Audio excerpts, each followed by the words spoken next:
알베올라와 캐필러리 간의 어떤 그 멤브레인의 상태를 반영하는 거이기도 하지만 그렇게 얘기하면 100점짜리 대답은 아니다. 왜? 사실은 피지올로직한 어떤 션트 플로우가 있기 때문에도. 네, 안녕하세요. 닥신TV 신재욱입니다. 닥신의 기계환기 개론 5번째 영상을 시작하도록 하겠습니다. 일단은 이거 데모 버전이라서요. 이번 영상을 쭉 끝까지 시리즈를 완결하고 그 다음부터는 다시 이 시리즈를 업데이트하면서 조금 더 간결하게 강의도 더 업데이트해서 진행하도록 하겠습니다. 이번 챕터를 이해하고 나면 고산지대에서 왜 하이퍼 벤틸레이션을 하는지를 설명할 수 있게 됩니다. 고산지대에 가면 대기압이 낮잖아요. 근데 산소의 그 퍼센트는 똑같기 때문에 수증기압을 제외한 산소의 분율을 곱한 산소의 분압이 낮고, 산소의 분압이 낮으면 정상적으로 호흡할 때 알베올라 안에 있는 산소 분압이 낮고, 그래서 아터리로 딜리버리 되는 PaO2 값이 떨어지게 되는데, 하이퍼 벤틸레이션을 하는 이유는 무엇일까? 그거를 좀 이해할 수 있게 되고요. 그러니까 우리가 고산지대에 가면 왜 하이퍼 벤틸레이션을 하냐? 숨이 차니까 하이퍼 벤틸레이션 하는 거 아니냐? 이렇게 얘기하면 그냥 일반인들 같은 표현이 되는 거고, 하이퍼 벤틸레이션을 함으로써 알베올라의 산소 분압이 어떻게 되는지를 설명할 수 있으면 됩니다. 그리고 알베올라 산소 분압과 동맥혈의 산소 분압이 사실 완전히 똑같진 않거든요. 여기서 무슨 AA 그레디언트 이런 표현을 쓰게 되는데, AA 그레디언트는 알베올라와 아터리의 산소 분압 차를 얘기하는 거잖아요. 그 그레디언트가 좀 있다. 그거는 어떤 알베올라와 캐필러리 간의 어떤 멤브레인에서 이게 능동수동이 아니고 확산에 의해 발생하는 이동인데, 그 분압차가 조금 생길 수는 있겠지만, 그래서 AA 그레디언트를 어떤 렁의 디지즈라고 생각을 하면 될까요, 안 될까요? 렁의 어떤 멤브레인의 디지즈라고 생각하면 되나요? 좀 딴 얘기인데 꼭 그렇진 않습니다. 사실 그거에 의해서 AA 그레디언트가 생길 수도 있지만, AA 그레디언트가 생기는 이유는 사실 어떤 피지올로직한 션트가 있기 때문이기도 합니다. 맞나요? 그래서 저는 AA 그레디언트를 어떤 렁의 티슈의 상태다라고 얘기하는 거를 그렇게 아주 좋아하진 않아요. 100점짜리 대답은 아닙니다. 왜냐하면 어떤 피지올로직한 션트가 있기 마련이고, 그 션트에 의해서 옥시게네이션 되지 않은 플로우가 일부 믹싱된다면 당연히 AA 그레디언트를 유발하겠죠. 알베올라의 산소 분압이 캐필러리를 통과한 동맥혈의 산소 분압과 정확하게 일치하지 않는다는 얘기예요. 그 이유가 단지 우리가 생각하는 어떤 알베올라에서 발생하는 알베올라와 캐필러리 간의 어떤 그 그레디언트만을 의미하는 거는 아니라는 겁니다. 맞나요? 그게 중요한 얘기는 아니고 어쨌든. 그 다음에 벤틸레이터 FiO2를 높이면 알베올라의 O2 분압은 어떻게 될까? 뭐 이런 것들을 이제 생각하는 것들을 이번 챕터를 마치고 나면 이해하게 되는데요.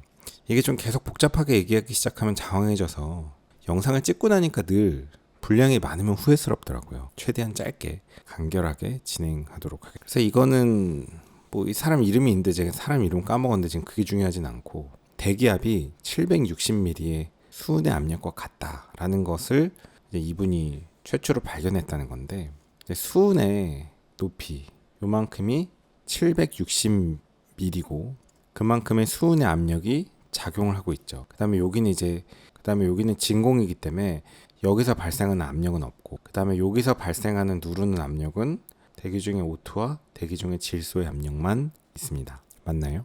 그래서 대기압은 사실 이제 수증기압도 있을 수 있는데, 어쨌든 대기압은 건조한 공기라고 치면 760mm의 수은의 압력이랑 같은데, 서로 파이팅하고 있을 때 평형을 이루니까 그게 산소의 분압과 질소의 분압의 합이다. 그게 760mm 수은의 압력이다 라는 내용입니다.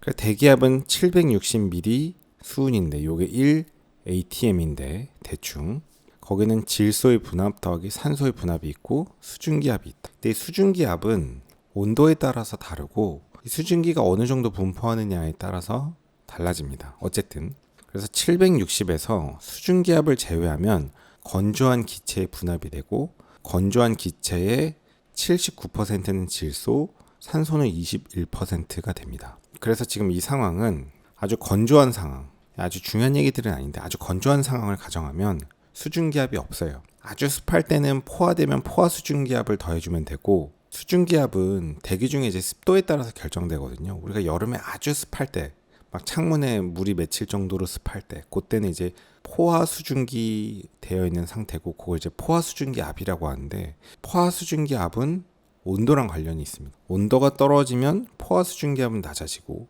온도가 높으면 포화 수증기 압은 높아집니다. 온도가 높은 공기는 더 많은 수증기를 머금을 수 있고, 온도가 떨어지면 기체는 포화 수증기 압이 낮아지고, 기체는 포화 상태로 갖고 있을 수 있는 수증기 양이 적어집니다. 그래서 우리가 어떤 유리가 차가워지면은 거기 수증기가 맺히잖아요. 물이 맺히잖아요. 왜?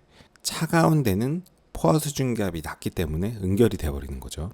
뭐 중요한 얘기가 아니고 어쨌든 이제 건조한 상황을 가정하면 건조한 상황에서 이제 수증기압이 아예 없으니까 760 자체가 질소와 산소의 분합이 되고 760에 0.79로 하면 질소 분합이 600, 760에 21%가 150이니까 산소 분합이 대충 160 정도 된다는 거예요.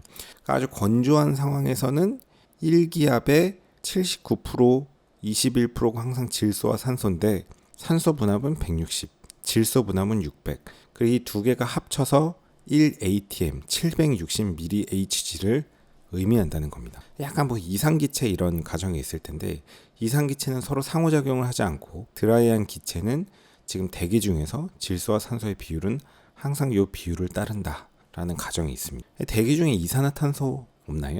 대기 중에는 이산화탄소 거의 없습니다. 착각하시면 안 돼요. 우리의 호기가스에는 이산화탄소가 꽤 있는데 대기 중에 이산화탄소 거의 없습니다. 대기 중에는 우리가 질소, 산소 두 개만 생각하시면 됩니다. 지금 습도가 0일 때는 조금 전에 구한 것처럼 대기 중에 산소 분합이 한 160mMHg 대충 거기 한 21%의 분합을 차지한다. 760에서의 그 얘기인데 습도가 100%다.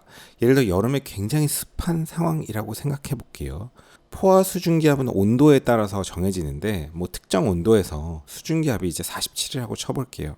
그러면 그때는 산소 분합이 160이 아니고 한 150으로 10 정도 떨어진다는 겁니다. 왜냐하면 아까 760에서 대충 한 50을 빼잖아요. 그럼 710이 되고 거기에 21%가 되니까 그게 한 150 정도 된다는 거예요. 그래서 우리가 어떤 폐 속의 알베올라를 가정하면 우리가 인스피레이션 하면 데드 스페이스에 믹싱되는 게 있기는 하지만 어쨌든 완전히 프레시 에어가 외부로부터 들어왔다고 치면 이 알베올라는 굉장히 습하거든요. 굉장히 습합니다. 우리 몸속이니까 습하잖아요. 우리가 후 하고 불면 이렇게 안경에다 불면 수증기가 맺히잖아요. 그러니까 우리의 호기가스는 굉장히 습하거든요. 알베올라는 아주 습해서 포화되어 있는 상태입니다. 그래서 여기 알베올라의 포화 수증기압은 47mmHg 만큼이 있어요. 그래서 760에서 47을 빼고 그게 대충 710이잖아요. 요거에 대해서 이제 드라이한 기체가 분합을 갖게 됩니다. 그래서 요거 21% 하면은 대충 한 150 정도. 그래서 요 알베올라의 속에 있는 PaO2 산소 분합은 150mmHg가 됩니다. 근데 이제 여기서 소문자를 쓰면 동맥혈이 돼요. 그 동맥혈은 보통 90에서 100 정도가 됩니다. 우리가 알베올라는 산소 분합이 거의 150 정도 된다고 하는데 알베올라에 처음에 들어가는 대기 중에 산소 분합은 한 150 정도 되는데 정상인의 아터리의 산소 분합은 90에서 100 정도 됩니다. 요 얘기를 또 할 거예요. 우리가 호흡률이라는 거는 소비되는 산소분에 생성되는 이산화탄소의 몰비가 되는데요. 이제 당을 태운다고 치면 어쨌든 연소가 된다는 거는 뭔가 산소가 들어가고 그 다음에 당이 들어와서 CO2가 나오는 거거든요. 연소되는 과정이니까. 그래서 산소가 몇 개 들어갔을 때 이산화탄소가 몇 몰이 나오느냐. 요 비가 당의 경우는 1대1이라는 겁니다. 이 탄소는 어디서 나오냐면 이제 당에서 나오겠죠. 지방도 탄소가 있겠죠.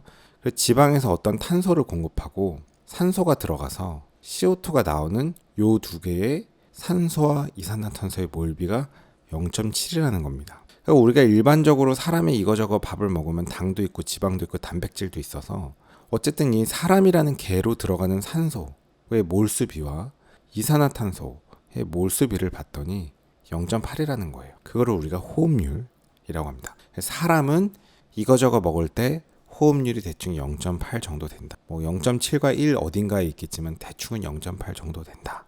이렇게 하시면 됩니다. 자, 이제 여기서 좀 정신을 바짝 차리고 들어야 되는데요. 조금 복잡한데 잘 이해를 해보시면 됩니다. 자, 이제 대기 중에 우리가 흡기를 하면 대기 중에 공기가 들어와요. 뭐 데드 스페이스가 좀 믹싱되면서 들어오겠지만 그런 거 무시하고 대기 중에 공기가 그대로 잘 들어왔다고 쳐볼게요. 그럼 이 알베올라의 총 압력은 760입니다. 왜냐하면 대기랑 똑같거든요. 기본적으로는. 그런데 이 알베올라는 굉장히 습해요. 그래서 37도일 때 포화되어 있는 수증기압은 47이에요. 그러니까 760에서 47을 빼면 713의 건조한 가스 압력이 됩니다. 그래서 이 안에 질소와 산소의 어쨌든 합의 압력은 713이에요. 713. 그런데 항상 질소는 78%고 산소는 21%예요. 그래서 요만큼의 산소가 유발하는 부분 압력은 713의 21%예요. 부분압은 결국 몰수비만큼으로 부분압에 기여를 하거든요. 뭐 이상기체 뭐 이런 데서 나오잖아요. 약간 일반 화학이나 이런 데서 하지 않나? 뭐 화학 1, 화학 2에서 아마 나올 수도 있는데. 그래서 질소는 그냥 가만히 있는다고 보면 되고요. 요 산소만 지금 중요한데 713 건조한 가스에서 산소 분압이 21%니까 그게 얼마예요? 대충 한 150 정도. 산소 분압이 있게 됩니다. 근데 이제부터 정신을 차리게 들어야 되는데 이게 이제 150 H 정도 HG 정도 되거든요. 150 Hg. 근데 이 산소 중에 일부는 가만히 있어요. 이 산소가 다 들어가는 게 아닙니다. 왜냐하면 이게 능동수송이 아니기 때문에 어떤 프레셔 그레디언트, 분압 차에 의해서 들어가는데 이게 막 수송이 바로 되는 거 아니니까 프레셔 그레디언트가 있으니까 쭉쭉쭉쭉쭉쭉쭉 들어가다 보면 캐필러리도 산소 분압이 점점 높아질 거고 그만큼 프레셔 그레디언트가 주니까 확산에 의해서 수송되는 속도는 점점 줄 텐데 캐필러리는 계속 플로우가 있으니까 어느 정도 선에서 다 전달되지 않고 호기 사이클로 나갈 거거든요. 이해 갔나요? 그래서 좀 간략하게 생각하면 150mmHg의 이 산소 중에서 색깔을 좀 바꿔볼까? 일부의 산소는 캐필러리를 들어가지 못해요. 그냥 그 자리에 있다가 호기로 다시 나가버리게 됩니다. 산소를 다 쓰고 나가는 건 아니죠. 알베올라의 일부는 있다가 그대로 나갑니다. 단 어쨌든 그래도 그 분압의 비율을 높여줘서 확산되는 속도를 높여주는 데는 기여를 했죠. 그만큼이라도 더 있으니까. 근데 걔네가 다 들어가지 못한단 말이에요. 이게 능동수송이 아니잖아요. 그리고 일부는 어쨌든 얘로 들어갔어요. 그게 얼마인지 모르겠는데 호기할 때 보니까 알베올라에 CO2가 생겼다 이거예요. 호기할 때 보니까 알베올라에 CO2가 생겼어. 그러니까 한 사이클 동안 생긴 요 CO2의 양은 결국 그 사이클 동안 들어간 산소의 양이 호흡돼서 나온 CO2잖아요. 그래서 아까 그 호흡률이라는 걸 역으로 생각하면 CO2가 이 정도 나오려면 호흡률을 갖고 역으로 산소가 얼마나 쓰였을까를 알 수 있죠. 호흡률은 이산화탄소 산소의 어떤 그 몰수비라 그랬잖아요. 그래서 실질적으로는 우리가 캐필러리를 흐르는 이산화탄소의 분압이 우리 ABGA나 VBGA 해보면 대충 정상인 경우 40 mmHg잖아요. PCO2가. 그러니까 거의 요 CO2는 평형을 이룬다고 보거든요. 그래서 알베올라의 PCO2가 보통 40입니다. 정상인은. 이게 40이면 호흡률을 갖고 몰수비로 0.8이니까 산소가 몇 몰인지 알 수 있고 결국 몰수비는 분압비가 됩니다. 뭐 이상기체 방정식 이런 것 때문에. 그래서 지금 그런 짓들을 하는 건데 뭐 호흡률이 0.8 정도 되니까 이산화탄소 분압을 갖고 0.8을 이용해서 실제 소비된 산소 분압을 알 수 있다. 그러니까 우리가 계속 궁금했던 실제로 들어간 산소가 얼마인지를 나온 이산화탄소를 갖고 호흡률을 갖고 계산을 할 수 있다는 거예요. 그런 식으로 계산을 했더니 PCO2가 40이고 호흡률이 0.8을 나눠주면 중 50 mmHg라는 거예요. 그러면 지금 원래 처음에 산소의 분압이 대기 중에서 들어오면 150인데 50 정도는 캐필러리로 들어가게 되고 호기 직전에 남은 산소의 분압은 대충 한 100 정도 된다는 거죠. 맞나요? 소비된 산소 분압이 50이니까.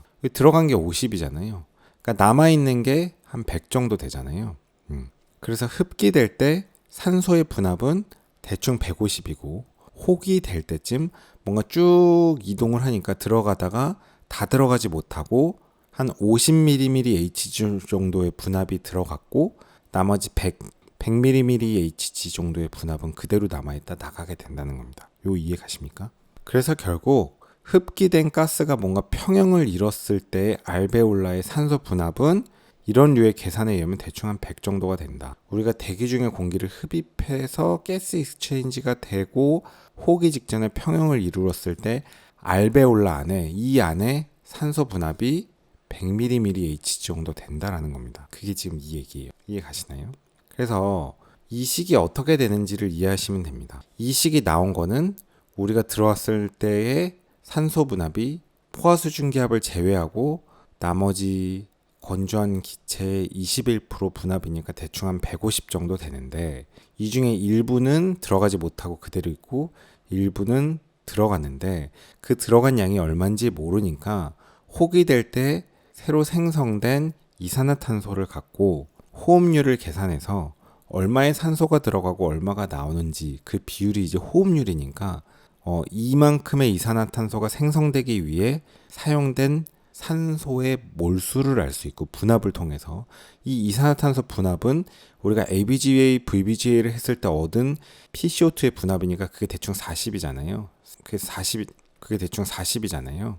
그러니까 40mmHg로부터 호흡률을 통해서 역으로 계산하면 50mmHg가 되고 산소가 그러니까 그만큼의 산소가 실제로 들어갔다는 거고 결국 한 150의 산소 분압이 처음에 흡기할 때 이제 프레시한 에어에서 들어온다면 그 중에 50은 들어가고 100 정도는 그대로 있는 거다. 그런 거를 계산하는 게 이런 식이고 그 식의 의미를 이해하시면 됩니다. 우리가 지금 고산에서는 이제 어떻게 되는지 한번 볼게요. 우리가 고산에 가면 다큐멘터리에 보면 되게 산소가 적어서 뭐 고산병 이러면서 막 되게 숨차하고 막 숨을 막 거칠게 쉬잖아요. 왜 그러냐? 그거를 우리가 이제 이 식에서 설명을 할 수가 있어요. 뭐 이런 공식을 외우는 게 중요한 게 아니고 이 식이 왜 나왔는지를 이해하고 우리가 고산에서 왜 하이퍼벤틸레이션을 하는지 그 알베올레의 어떤 기체들의 분압을 갖고 설명할 수 있으면 좀 좋습니다. 그래도 이런 거를 한 번쯤은 곰곰이 생각하면서 이해를 할 필요가 있어요. 벤틸레이터를 만지는 사람이라면. 그래서 고산에서는 대기압이 760이 아니고 뭐 500mmHg로 떨어진다고 합니다. 그러니까 높은 데로 올라가면 올라갈수록 이제 대기압이 낮아지겠죠. 그래서 그 어떤 굉장히 높은 산에 사람이 이렇게 있는데 여기에 대기압이 500mmHg라고 쳐볼게요. 그러면 그곳에서도 산소의 분압은 21%입니다. 그래서 우리 몸 속의 알베올라 속에는 37도고 완전히 습하기 때문에 포화수증기압은 47로 똑같아요. 그래서 500에서 47을 빼면 453이 건조한 기체의 분압이 됩니다. 이렇게 고산에서는. 그럼 453에 21%가 항상 건조한 공기의 21%는 산소니까 95mmHg만큼의 산소 분압이 있게 돼요. 아까 그림으로 치면 처음 알베올라에 프레시하게 들어왔을 때 요만큼의 이제 산소가 있다 그랬잖아요. 그게 95mmHg인 거예요. 근데 과호흡을 하지 않는다면 그냥 일반적인 우리의 대사의 속도와 일반적인 호흡 상태에서는 아터리의 PCO2가 40 정도 된단 말이에요. 40.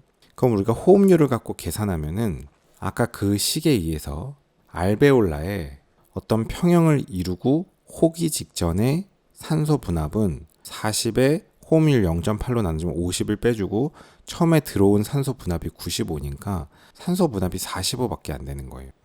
그래서 호기 직전에 PaO2 알베올라의 산소 분압이 45밖에 안 됩니다. 그게 지금 이 얘기인 거죠. 근데 예를 들어서 굉장히 하이퍼벤틸레이션을 한다고 치면 PCO2가 떨어질 거거든요. PCO2가 떨어지고 이 떨어진 PCO2를 이게 뭐더라? 호흡률로 나눠주면 PaO2 값이 64로 좀 커져요. 그러니까 과호흡을 하면 알베올라의 산소 분압을 좀 높일 수 있습니다. 이해 가시나요? 요걸 이제 말로 풀어볼게요. 집중해서 들어보세요. 고산지대로 가면 대기압이 낮아진다는 얘기는 우리 몸 알베올라는 완전히 포화되어 있고 우리 몸의 온도는 똑같기 때문에 그 온도에서의 포화 수증기압은 똑같다. 대기압이 낮아지고 거기서 포화 수증기압을 빼면 나머지가 드라이한 기체의 압력이 되는데, 우리가 일상적인 일기압에서는 760이지만 뭐 고산으로 올라갈수록 대기압이 낮아지고, 예를 들어 500이라고 치면 포화 수증기압 47을 빼고 450 정도가 드라이한 기체의 압력이 되는데, 여기에 21%이기 때문에 애초에 산소 분압이 훨씬 낮다. 근데 거기에 이산화탄소까지 있기 때문에, 근데 한 번의 사이클을 통해서 들어가는 산소가 있고 그 호흡유래에서 나오는 이산화탄소가 있는데, 우리가 하이퍼 벤틸레이션을 해준다면 그 이산화탄소 비율을 낮추고 알베올라에 있는 산소 비율을 높일 수 있다. 사실 이거는 조금 이해가 안 간다면 요렇게 얘기하는 게 더 맞을 수도 있다. 결국은 같은 얘기인데요. 우리가 분명히 처음에 들어오는 산소의 분압은 95란 말이에요. 95. 근데 95라는 산소의 분압이 있는데, 이게 결국 캐필러리로 들어가면서 점점 낮아지고 호기 직전에 아까 그냥 45가 된다는 거잖아요. 그러니까 사실 이상적으로 완전히 하이퍼벤틸레이션을 하면 한 사이클 동안 이 95인 게 들어가면서 45까지 떨어질 텐데, 떨어지기 전에 계속 하이퍼벤틸레이션 하면 진짜 무한으로 하이퍼벤틸레이션 하면 알베올라의 산소 분압을 95까지 높일 수 있죠. 물론 CO2가 너무 많이 빠지니까 몸에 안 좋겠지만, 그러니까 프레셔 그레디언트가 떨어질 거 아니에요. 캐필러리로 이동하면 산소가 이동하기 하면서 떨어질 때 빨리빨리 계속 외부의 산소를 가져와서 그 높은 프레셔 그레디언트를 유지해 주기 위한 목적이 하이퍼벤틸레이션인 겁니다. 이해 가나요? 잘 생각해 보세요. 우리가 벤틸레이터의 FiO2를 50%로 높이면 PaO2가 어떻게 바뀌냐? 일반적인 대기압에서 713이고 FiO2를 50으로 높였다. 그 다음에 이산화탄소는 거의 그대로니까 뭐 특별히 벤틸레이션을 높이지 않았다면 FiO2가 50이라는 거는 0.5가 된다는 거잖아요. 그러니까 760에서 수증기압은 뺐고 713인데 713에 0.5면 356이다. 그 다음에 이산화탄소를 호흡률을 갖고 50을 빼면 대충 알베올라의 산소 분압이 306이 된다. 300대가 된다. 그러니까 우리가 FiO2 높인 다음에 ABJ 해면 막 PO2 200, 300 나오잖아요. 그 얘기인 겁니다. 이해 가시죠? 그래서 흡입 산소 농도 FiO2와 PaO2의 해석. 그래서 FiO2를 높이면 PaO2가 높아진다. 그런데 문제는 뭐냐면 대기 중의 공기 FiO2 21에서 ABG에 했을 때 PaO2가 90이 나오면 이건 정상인데, FiO2를 50이나 했는데 ABG에서 PaO2가 90이다. 이건 정상이라고 볼 수는 없는 겁니다. 그러니까 결국 같은 거지만 FiO2 세팅이 몇이었냐에 따라서 어떤 상황은 노멀, 어떤 상황은 굉장히 안 좋은 상황이라는 거죠. 그래서 FiO2가 0.5일 때 PaO2가 300 정도 되고, 건강한 폐라면 ABGA를 했을 때 PaO2도 200 정도는 될 텐데, 요 라지 A는 알베올라고 스몰 A는 블러드입니다. 아터리. 약간의 갭은 좀 있을 수 있어요. 그래서 알베올라의 산소 분압은 300은 되고 ABGA 하면 적어도 200 이상은 되는 걸 기대하는데, 정상적인 폐라면. 정상적인 폐가 아니면 FiO2를 0.5를 했는데도 PaO2가 이제 100도 안 나오고 뭐 이런 경우도 있을 수 있고, 그건 이제 정상이 아니라는 거죠. 그래서 어쨌든 이거 정상인 경우에도 알베올라의 산소 분압과 실제 ABG를 했을 때 좀 차이가 있다는 거죠. 그게 AA 그레디언트. 그래서 알베올라의 산소 분압은 우리가 계산하면 알 수가 있고, 요 값은 ABG를 해보면 알 수가 있죠. 그래서 이거는 폐포에서 동맥혈로 산소가 얼마나 잘 전달되는지를 보는 지표일 수 있는데, 저는 이 표현을 아주 좋아하진 않아요. 왜냐? 이 표현을 보면 마치 무슨 알베올라에서 캐필러리로 전달이 얼마나 잘 되는지 요 멤브레인의 어떤 가스 익스체인지 상태를 표현하는 것 같지만, 사실은 이 갭이 생기는 거는 어떤 션트 플로우가 있으면 생길 수 있고, 사실 피지올로직하게 약간의 션트는 있을 수 있거든요.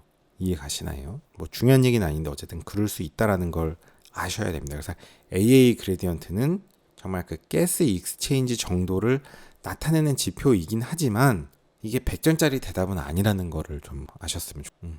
그래서 뭐 결국 마찬가지인데, AA 그레디언트나 뭐 하나의 뭐 마찬가지인데, 우리가 뭐 LA 볼륨도 LA 볼륨 인덱스가 있고, 우리가 예를 들면 체중이 100kg인 사람이 있는데 키가 190이야. 어떤 사람은 체중이 똑같은 100kg인데 키가 150이야. 이런 BMI가 달라지잖아요. 마찬가지로 ABGA를 했을 때 ABGA PO2 값이 90에서 100 정도면 정상 범위로 나오는데 그 정상 범위로 나온다고 하더라도 세팅된 FiO2 값이 몇이었냐에 따라서 무언가는 정상이고 무언가는 굉장히 안 좋은 상황인 거거든요. 좀 전에 말씀드린 것처럼. 그러니까 ABGA를 했는데 PO2 값이 90에서 100이 되더라도 FiO2가 100이다. 그럼 이게 되게 안 좋은 상황이잖아요.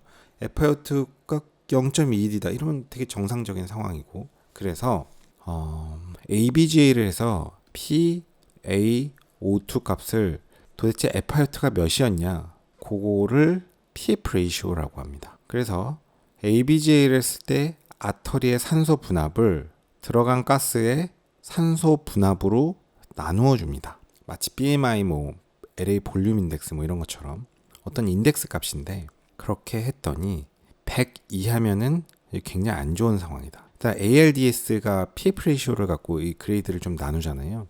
물론 이제 핍에 따라서 좀 달라지겠지만, 그래서 100에서 200 사이다 이러면 모더레이트다. 200에서 300 사이면 마일드다. 한 400이고 이러면 이제 되게 정상입니다. 그래서 우리가 ICU에서 환자의 어떤 렁 상태를 볼 때 경과 노트 작성할 때 PF 레이시오를 갖고 얘기하면 좋습니다. 그래서 교수님한테도 노트할 때 PF 레이시오가 어제는 100이 안 됐는데 볼륨 많이 빼고 지금 PF 레이시오가 한 250에서 300까지 올라왔습니다. 이러면 이 사람의 어떤 렁의 객시스 체인지가 되게 좋아지는구나, 이런 거를 알 수가 있습니다. 물론 이제 핍에 따라서도 다르고 피크 프레셔를 몇으로 하느냐에 따라서도 다르지만 PF 레이시오만으로도 사실 그 렁 상태의 가스 익스체인지를 되게 직관적으로 이해하실 수 있습니다. 물론 핍에 따라서 다르긴 하겠지만 이 얘기는 이제 하기 시작하면 할 게 많고, 이제 O2 딜리버리라는 측면에서 또 얘기를 하면 헤모글로빈 딜리버리,